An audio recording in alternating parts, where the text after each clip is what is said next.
Welcome back. Opening night of the FIFA 2018 World Cup in Russia. With me in the studio still, if you've just joined us, you're late. Why? Wes Brown, Louis Garcia, Baichung Bhutia. We had a look at the front half of the draw. We're going to have a look at the other half of the draw, groups E to H. Same question applies, Wes. Yep. Only one team you're allowed to pick that goes to the final from this half.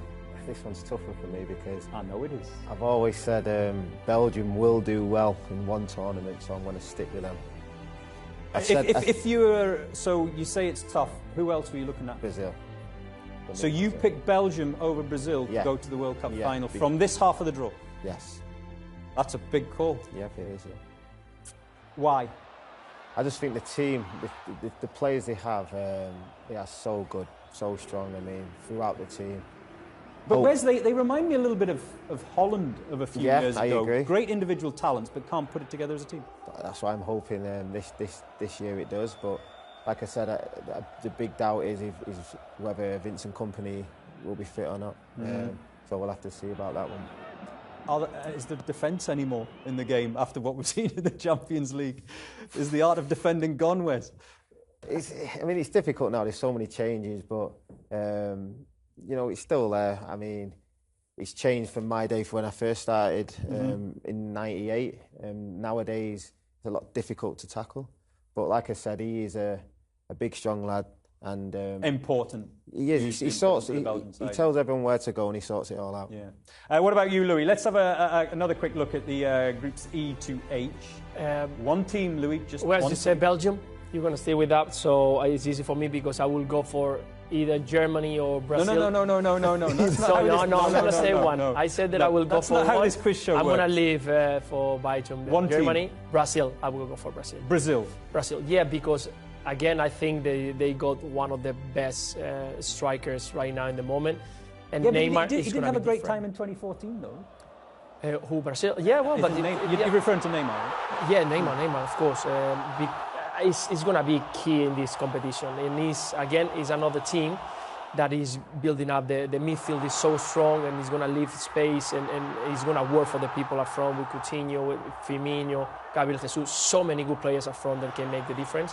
And this man is going to be, for me, if he continues the same way that he's been doing for the past 2 years, the best player of the tournament. Because he wants to show off. Right. Okay, Baichung, your turn, and you can't go 50-50 or ask the audience. From those groups, E to H, one team, just one. I'm going to go with Germany because I think the World Cup is held... The current holders. Yeah, it's held in Russia, in Europe, so I think our European team is going to do well. And I think the Germans, looking at the history they've done in the World Cup, I think they are one team that's going to go all the way. But they're quite a different team, Baichung, aren't they, from 2014? There's been a transition, a few players retired. No, but I think if you look at the German side, they have huge talent all across. And even we saw them in Confederation Cup as well. Last year, you know, they had a second team that went on to play that, and they easily won the tournament as well. And I think they have players that can, they've had experience playing in top leagues all across. So I think they are a team that is definitely going to go way far beyond and maybe possibly win it as well.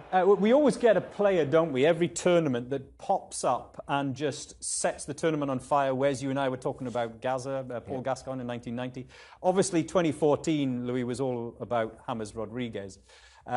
He did set the tournament on fire, but obviously things didn't quite work out for him after that, did it? Yeah, exactly. I think he signed for Real Madrid. That it was kind of like the biggest movement for us American at that moment. What a goal that was! Yeah, I think it was the goal of the tournament. I think it was at that stage, and yes, he was on fire. Such a young player. Real Madrid paid big money for him, but it didn't work out well. At the end, he arrived to Real Madrid. A few difficult situations. Was it the right move at the right time? Yeah, I think it was. I think it was. Do you have to take that? If Real Madrid come knocking on your door, do you have to take it? At that stage, of course. And you come with the name of James Rodriguez from the World Cup. And he did well. Actually, he did well. But the competition in Real Madrid is so high that it was difficult for him to be competitive during the whole season. And, well, at the end, he has to leave for another great move. Yeah, I want to just ask you, Wes, about Harry Kane, staying on the England theme. Yeah. Didn't have a great tournament in 2016, but he was played sometimes in a weird position by Roy Hodgson. He was asked to take corners. Yeah, I mean, I don't know why he took corners, but hopefully he's on fire, you know, this tournament. We know what a good goal scorer he can be. I mean, he gets himself in them situations. You know what, a lot Wes? of times. If Gareth Southgate had a sense of humour, he would ask Harry Kane to go and take the first corner of their first game. That would be funny. It would be funny, but I don't think he is. You've got your top goal scorer in the centre. You want him in the centre. You don't want him. He's a big lad as well. You don't want him taking corners. Yeah. Now, what about the young rising stars? We were talking about James Rodriguez in this particular tournament, Louis. Who do you think is going to come to the fore?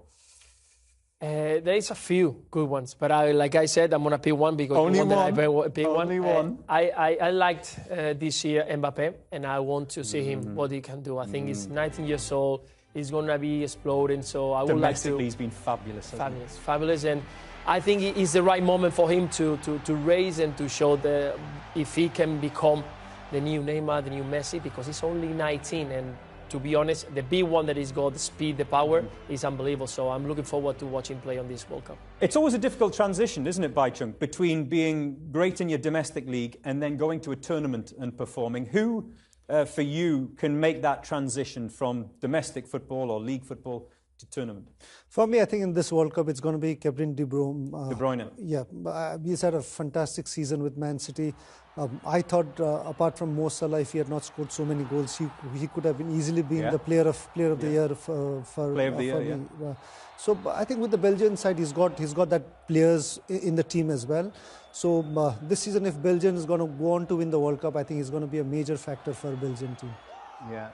Fabulous for Man City, of course. But what about you, Wes? Who would you pick out as the rising star? Yeah, I'm going to pick Marcus Rashford, and I know he hasn't played a lot. He hasn't started a lot this season. He probably won't start for England. That's an interesting pick. Yeah, but I've seen him come on for Man United a good few times this season, and he's electrifying. He's got electrifying pace. He's got a great shot on him. You know, he looks like he's got a sensible head. You know, you can see he's always focusing on the game. Would you start with him, or would you use him as an impact? No, it depends how you're going to play. If you're going to play 2 up, 1 up, I think he's going to play him as sub and then bring him on maybe. But as the tournament carries on, you know, he might start to get a chance. Come off the bench and do some damage. Yeah. Okay, thank you, gentlemen.